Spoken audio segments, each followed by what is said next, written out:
Muy bones, hoy vamos a ir un poco pa'l monte, vamos a subir pa l'Angliru. Vamos pa l'Angliru, que es un cume que está en el concello de Riosa, 1570 metrinos, nada más y nada menos, y que ya conocido a nivel internacional por ser uno de los saltos ciclistas más importantes y también considerado como uno de los más duros.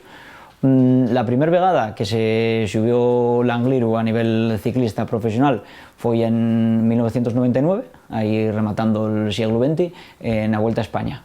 Después lleva subiéndose ya 9 ediciones diferentes y ganaron ciclistas tan importantes como Primož Roglič, Contador o Roberto Heras. ¿Cómo es l'Angliru? Pues son 12 kilómetros y 600 metros, una pendiente media de más del 10% y un pico ahí de pendiente que es más del 23% en una zona de la subida que se llama la Cueña Les Cabres. Ya viendo ese nombre podemos entender cómo va a ser de facilina esa subida. Claro, l'Angliru súbese a nivel profesional, pero también podemos subirlo a nivel más de andar per casa.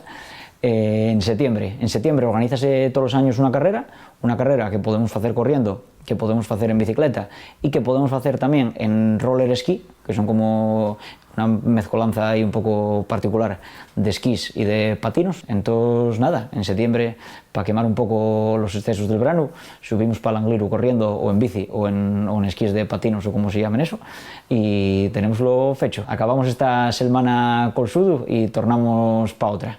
Hasta luego.